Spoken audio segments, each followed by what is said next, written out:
Hello and welcome to another theory video. Today we're going to do something outside of the norm and review something we've actually covered before on this channel. However, what we're covering was actually part of a much larger video and was used as evidence, but this video will take this material and make it a standalone topic. If you read the title of the video, you already know that the topic of today is Eternal Dreams, which is a song played throughout Murder Drone's episode 6.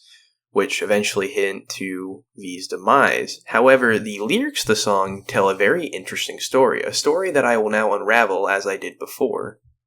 Now, the first verse of the song is, "I am tired of this dream, will it ever end for me? I don't have the will to know, can you help me see?" We know at the beginning of the show that N didn't remember anything about his life before. Relay and reformatted your memories to soup. And we assumed that was the case with V, but she seems to know more than she lets on. V did that on purpose! She's hiding mystery stuff and being overdramatic about it! You suck! Whether she remembers some of her life or all of it, we may never know. However, the fact that she called Uzi Sin in episode 4 confirms that she has memories of her past life, even before episode 5. Hey, Mom.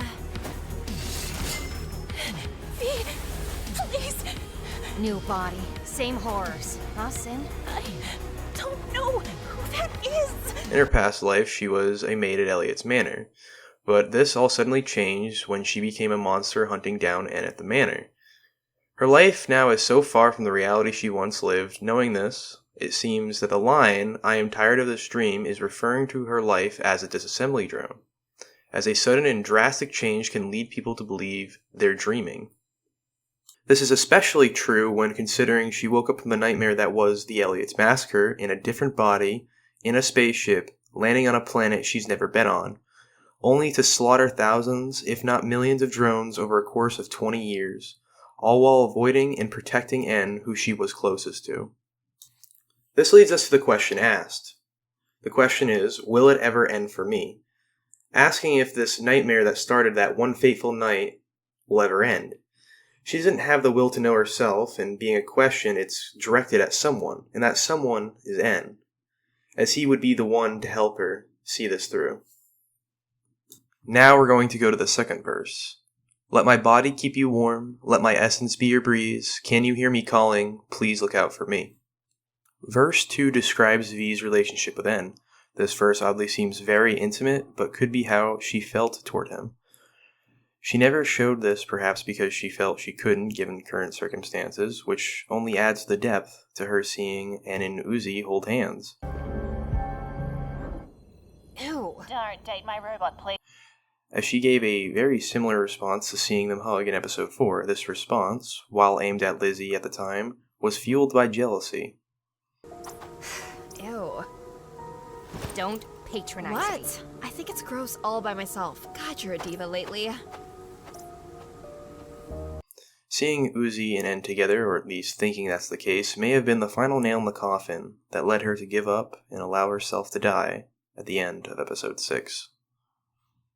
Now we're moving on to the chorus. The first chorus is, "Can you set me free? Will you take my soul away? Casting me in cold, bury me in bones, rest eternally." The first chorus is actually very interesting, as every line depicts V wanting to die. The first line tells us she really wants to be freed, and it's stated as a question to someone. That someone is probably N. And given the reality in which our characters find themselves, it heavily implies death. The second line does so even more when asking for her soul to be taken away. Despite being a drone, she still has a high body temperature, so casting me in cold refers to being a lifeless corpse. Bury me in bones could be telling of how she can truly die, being the interruption of the corrupted core that changes their bodies to a mangled elder-lich form, which starts by forming a human skeleton. However, she can't interrupt this process herself since she would be dead when it happens. And rest eternally refers to eternal rest, which is death. These remain as evidence that V wants to die, but whether or not she actually dies, we'll have to wait and see. Here we are, the final stretch, the final chorus. "Will you take me home? Can we see the moon again? Dancing in the dark, till we fall apart. I can't end this dream." The first two lines of the chorus are questions just like the last one. The first asks, "Will you take me home?" with the second one asking, "Can we see the moon again?" which shows the life that V actually wants.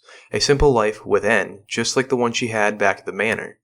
The next two lines, "dancing in the dark till we fall apart," only further shows the life V wanted with N.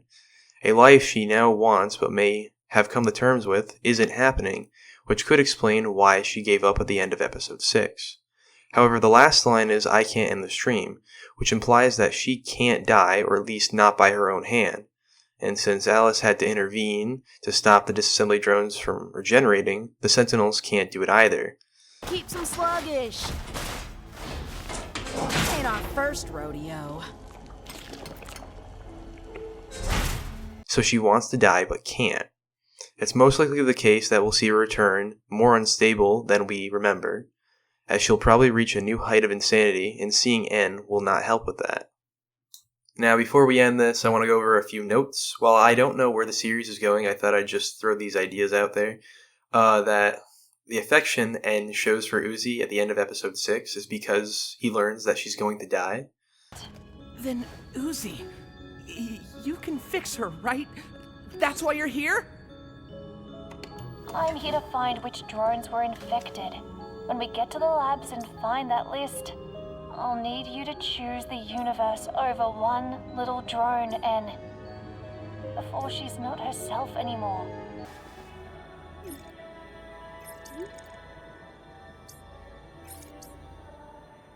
And I'm fairly certain N still has feelings for V, but now he thinks she died, which will allow him to move on. But what if she comes back in the worst possible way at the worst possible moment?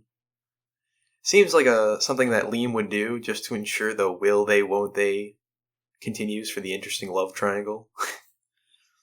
Another thing before I go is I would like to thank Baiju Mike. I watched his reaction to episode 6 recently, and he essentially asked, why didn't she get in the elevator, which led me to comment with my alt account. And shortly after, a user by the name of Grey Paws called me an absolute legend for it, and so I said, screw it, I'm making it its own theory video. And with that, thank you for watching the video. Don't forget to like, subscribe, and I will see you all next time.